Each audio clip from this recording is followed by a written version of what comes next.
Hello everyone and welcome back to the channel. My name is Gonzii and today we are going to be reacting to another real life lore video, this time called The Black Death, the worst pandemic in history. So without further ado, let's react to this, man. This video was made possible by CuriosityStream. Shout out to CuriosityStream. Get your back. Shout out. You'll also get access to Nebula, the streaming video platform that Hey, Real Life you. Lore is a part of. Drink water, Pandemics mate. and diseases have been a constant companion of humanity for thousands of years, and although they happen relatively rarely, they can be tremendously destructive, and they often change society in strange and unexpected ways. And there is perhaps no disease that has changed the entire course of human history more than the original plague, the bubonic plague. Likely originating somewhere around the Tian Shan Mountains in Central Asia, the bacterium Yersinia pestis that causes bubonic plague lied relatively dormant with only occasional outbreaks for untold millennia, until something changed in the 6th century AD. The Byzantine Empire was at its apex of power and influence. She had just retaken the Italian peninsula and was close to reuniting the entire Roman Empire again when, all of a sudden, at the worst possible time, the bubonic plague appeared in Egypt. It's not entirely clear how it got here from its origins in Central Asia, but the first global pandemic in human history was about to begin anyway. The bubonic plague is spread by infected fleas that live on the backs of rats. The rats stow away on ships and live within close proximity to humans. So when the ships carry the infected rats to new cities, the disease inevitably follows. The rats eventually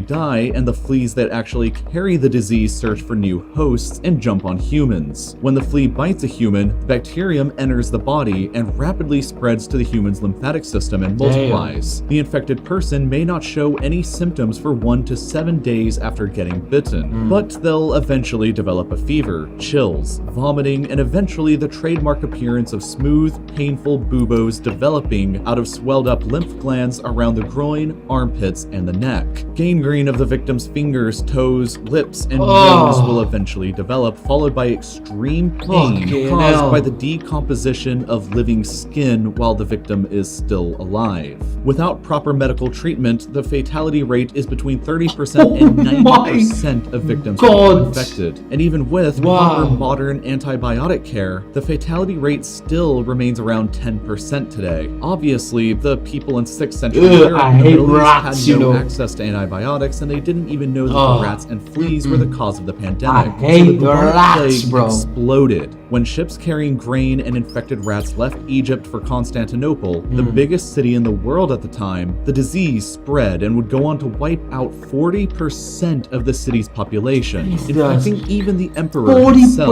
And as the epicenter of the Byzantine Empire, the plague spread out on ships leaving for ports across the Mediterranean and spread like wildfire. 25% of all the humans living in the Eastern Mediterranean region died within just a few years, and tens of millions died across the empire and Eurasia. The millions of deaths caused economic mayhem across the empire, who had just taken out massive loans to fight the wars of reconquest in Italy and the Western Mediterranean. With millions of less people to work on farms and pay their taxes, the empire can no longer afford to pay for future campaigns or even to garrison the new reconquests. And therefore, the empire entered into a long state of decline from which she would never recover. The vast depopulation and economic mayhem left the Byzantine Empire crippled and overextended, which allowed the Lombards the opportunity to quickly and easily take over northern Italy, while also providing a once-in-a-lifetime opportunity for the Arabs and Islam to surge over the rest of the empire and take most of it over just a couple generations later. The first global pandemic would ultimately cause the deaths of around 50 million people,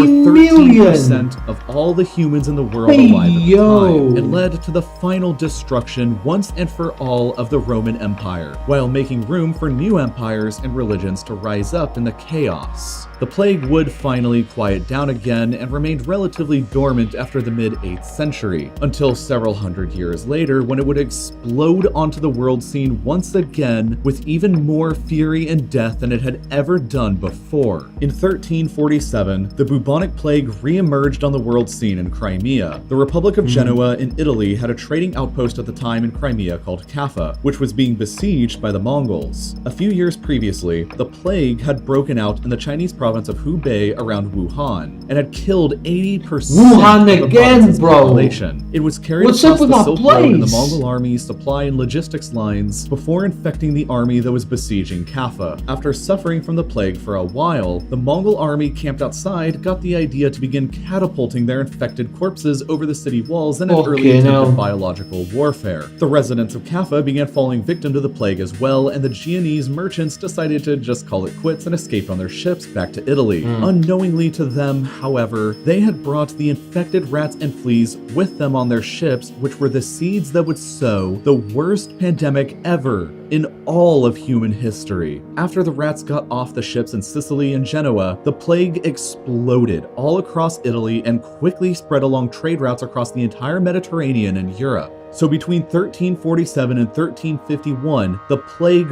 ravaged most of the European continent. In just these 5 years, it's estimated that as much as 60% of the population of the European continent died. But some areas were hit harder than all others. of Europe Mediterranean regions like Italy, France, and Spain saw as much as 75% of their populations died. 70% of England's population died out, 60% of Norway's, and 20% of Germany's.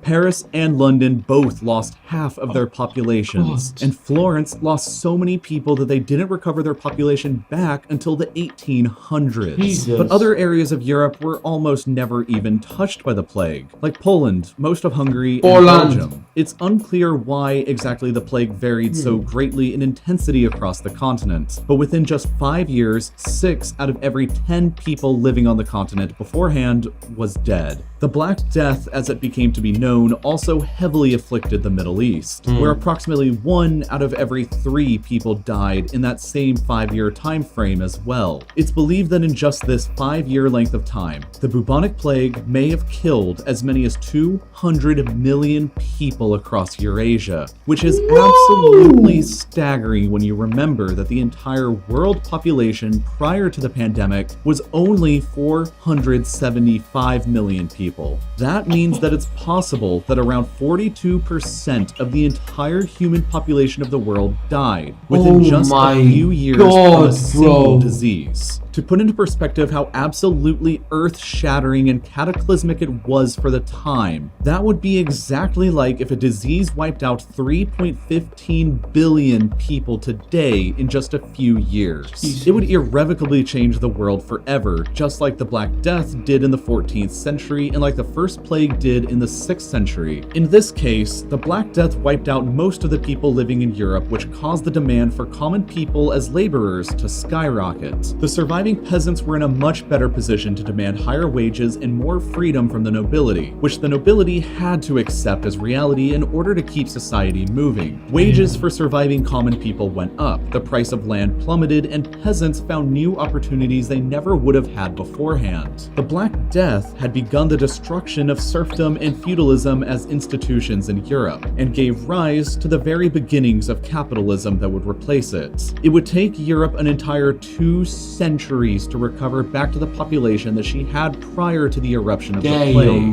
by that point in the 1550s, capitalism was well on its way to taking over the continent. The bubonic plague would periodically flare back up in various places across Europe and the Middle East for centuries afterwards, most notably in London in 1665 and Marseille in 1720. But none ever became a true pandemic again until the final and the most recent Third Great Plague pandemic of 1855 in China. This time around, the plague appeared in the Yunnan province of China and quickly spread across the Qing Empire to the British outpost of Hong Kong, where it was transmitted aboard ships to the British colonies in India, where it wreaked immense havoc. This third bubonic plague pandemic would go on to claim the lives of 12 million more people, mostly in India and China, but it was relatively mild everywhere else in the world. After the discovery of the bacterium that causes the disease, disease and the realization that rats and fleas were the primary carriers in the late 19th century, and especially after the discovery of antibiotics, the deadly grip that the plague had over the human species began to finally fade away. But the bubonic plague does still exist today.